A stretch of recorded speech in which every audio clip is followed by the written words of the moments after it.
Good morning, dear students. We are studying the history of trade and commerce, and in that we are the next topic that we have to study is about the indigenous banking system. The word meaning of indigenous means that originating naturally in a particular place. Okay, so it means about anything which is coming up in one area naturally without any force much, or it is not created by law like that. Okay, so indigenous banking system is also a kind of banking system which is generated automatically in the local areas. Okay, so means that is like if a person is required of money, and some people will start giving money, so they become like a money lenders, and they start receiving something as a deposit. So there is no any government authorized banking. It is not a government authorized banking system and all, but it works in the local area. So such kind of banking is known as a indigenous banking system. As economic life progressed, metals began to supplement other commodities as money because of its durability and divisibility. As money served as a medium of exchange, the introduction of metallic money and its use accelerated economic activities. So we have studied in the history that the business started in the form of like a barter system. So the barter system means that the money is the products or the things are exchanged in return of things. So like if I have rice, then I will give rice and I purchase some vegetables or things like that. Okay. So, but this kind of system is very much complicated. Okay, so we know, see, like if I have to give some, I have to get some vegetables, and I should find a person who is ready to give me vegetables, but who is in need of rice. So I am having rice to give him. So then it found that it is very difficult to find such type of people, and also the measure. And you see, like if I get some vegetables, and if I get, see, like sometimes if I need to purchase some vegetables in large quantity, but I cannot store it for a very longer duration. Okay, even if some other things are there. So, and also it is very difficult to deal with the things when it is in a bulk quantity. Okay, so exchanging things are not that much easier. So then they found a new method like a metal money. Okay, so metal money came into existence because the metal money has more durability and divisibility. It can be divided into small parts, like see, like even like 1 rupee is divided into 100 paise. Okay, or so its multiplications also is there. So each thing is exactly value. We can find out the value of each thing in terms of money. See, like if there is a book. So what is the price of this book? If we say that 20 rupees or 50 rupees. Okay, so we can understand that. And like if 1 kilogram of rice is costing 50 rupees. Okay, so half kilogram 25 rupees. So it can be easily divided. So that is the divisibility. Okay, so the metal money also is in such a way, like a 1 coin, gold coin is there. So 1 gold coin may be equal to 10 or 100 silver coins. Maybe it's like the value may be like, or different values can be there. So there it can be a higher value or lower value will be there.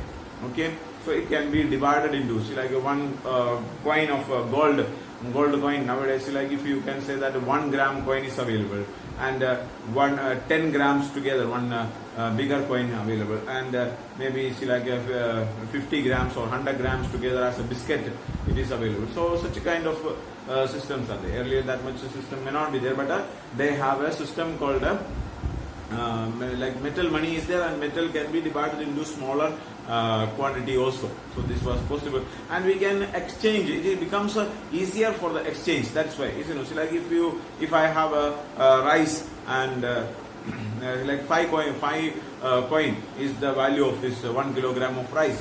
So how much maybe if I have plenty of rice, I can sell this and get this money, and I can use this money for any other purposes. And if I don't want to use it, I can store this money and for a very longer period. There is no need of worrying about it is getting wastage. And okay, so this type of problems are not there. So this is one, and because of this, the economic activities has increased. Documents such as hundi and chitti were in use for carrying out transactions in which money passed from hand to hand. So there was also like transactions, some kind of documentation and all has started. So the name of these are like a hundi and a chitti. So what is a hundi? We can see like hundi as an instrument of exchange which was prominent in the subcontinent. So it is an instrument of exchange. It is a document, an agreement. Okay, so which can be handed over to from one person to another. See, like imagine that if I am giving a person maybe like 1 lakh rupees if I am giving, and he is giving me a agreement in return that I will pay. I have received 1 lakh rupees from this person, and I will be returning it on this particular date. So we make an agreement. Okay, so after making this agreement, I have the agreement with me, and when the person is giving me money back, I have to give back the agreement to that person. So it kind of a agreement is there. So such kind of an agreement is called as a hundi. Okay, and it involved a contract. So there are two things in that. One is that it involved a contract which warrant the payment of money, the promise or order which is unconditional. So first one is that it warrant the payment of money, or it is making a condition that we will pay the money on a particular date. So we give an assurity that we will pay the money. And another thing, capable of exchange through transfer by valid negotiation. Another important aspect of this one, it is just like the shares and all. Okay, so like if or like a promissory note and all is there. So you see, like if we are giving to another person, then what happens is that we can exchange this one to another person. See, like if I gave money to, mind that I collected money from A for 1 lakh rupees. Okay. So I gave this one hundi to A that I will pay back this one maybe after 6 months. Okay, and he can transfer this one to another person. Okay, so now he gave the money to me, and then now he is in need of money, so he can transfer this same hundi to another person, and he may be he may be demanding for more money. Okay. So when he is selling this one to another person, and he may be selling it like 98,000, so which he will get a profit. So maybe it is negotiable, means it may be more or less, whatever may be there. So like this person may not be ready to give. So like I will give 1 lakh rupees after this much period. Okay, so there will be interest or more or less money will be there. So adding with the interest, there will be more money like. Okay, so such a way this can be handed over to one person to another. So that is the another important aspect of this one. So that is called as a hundi. Then next we have to study is about the indigenous banking system. So indigenous banking system played a prominent role in lending money and financing domestic and foreign trade with currency and letter of credit. With the development of banking, people began to deposit precious metals with the lending individuals functioning as bankers or estates, and money became an instrument for supplying the manufacturers with a means of producing more goods. So indigenous banking system means that see like some local bankers are there. So people, those who are in the villages and all, they are accepting some precious metals and all. See like some gold or any ornaments and so on are there. So we can deposit that and get the money. So then they will have a particular value of this one. See like nowadays we have gold loan and all is there. So if you have like what is the market value of this 1 gram of gold, in that around 80% of that is given as a loan. So that may be such kind of a method may be used in the old times also. So they use a kind of value, like if I have 5 grams of gold and I suppose I deposit this one to the banker, and the banker will be providing me some money, some precious metals and other kind of things can be given. And with these people, they are working as the normal. So like earlier there was no bank like our nationalized banks and all are not there, so they get the money from these kinds of institutions. So they came into existence and they started working.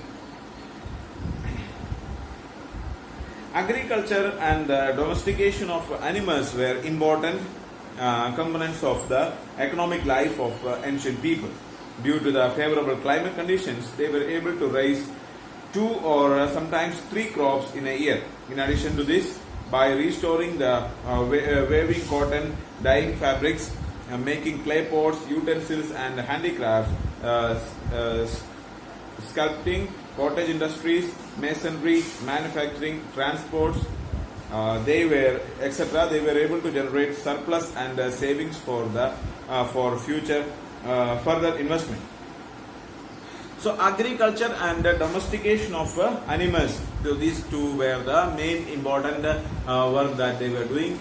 So mostly they were cultivating, and the climate situations are very much favorable. So they were able to produce 2 or 3 crops in a year. So 1 year, see, like normally in our side we have 2 crops. We are taking, some people they take even 3 crops in, if the climate and the water availability and all is very much nice, then they can, normally people cultivate two times, isn't it? So like the crops which are having, see, like sometimes we cultivate rice, and in another season we cultivate wheat. Okay, in the rainy season we cultivate rice, and another that summer season we cultivate wheat. So normally these are the 2 cultivations. So sometimes people they cultivate more, like vegetables and all, you can cultivate more times. Okay, so some vegetables and all will be having a lifespan of 2 or 3 months time. So within that we get the output. So if the 3 months time or 4 months time only are there, then 2 or 3 times we can cultivate the things. So such a way people they cultivated different types of crops, and 2 or 3 times they cultivated, making use of the availability of water and the climatic situations. They were able to cultivate. And another work that they used to do is that the domestication of animals.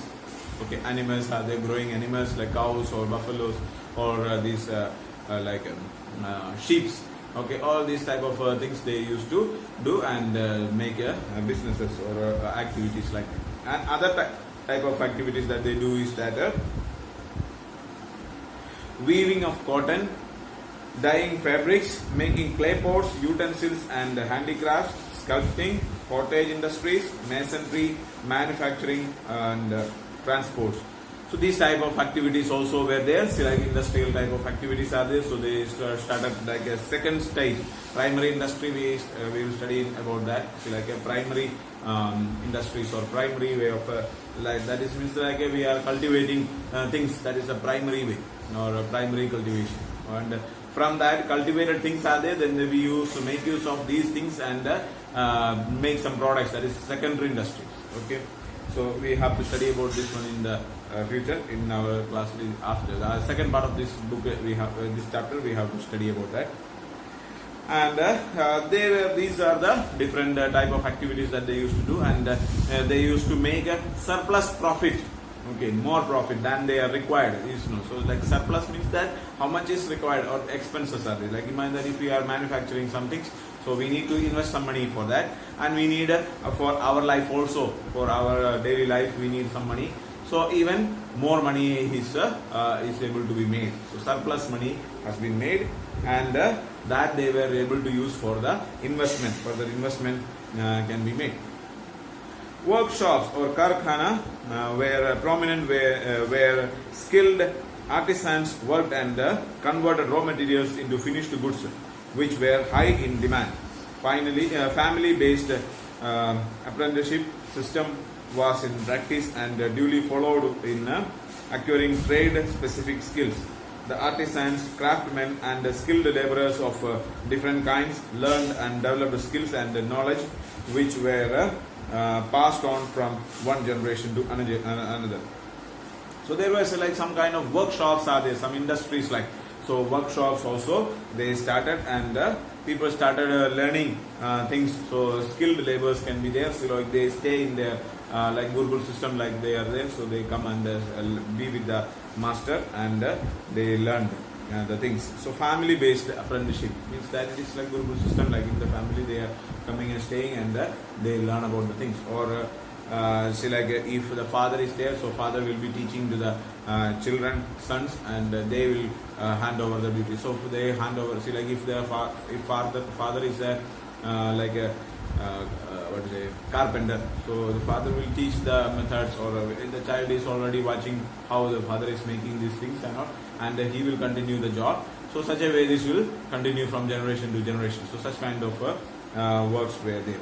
So these are the different activities that have been performed. So these are the about the indigenous banking system and the type of history of the business, how this business and all started in the earlier stages and all are discussed in this. So the remaining portion we study in the next class. Okay, thank you so much.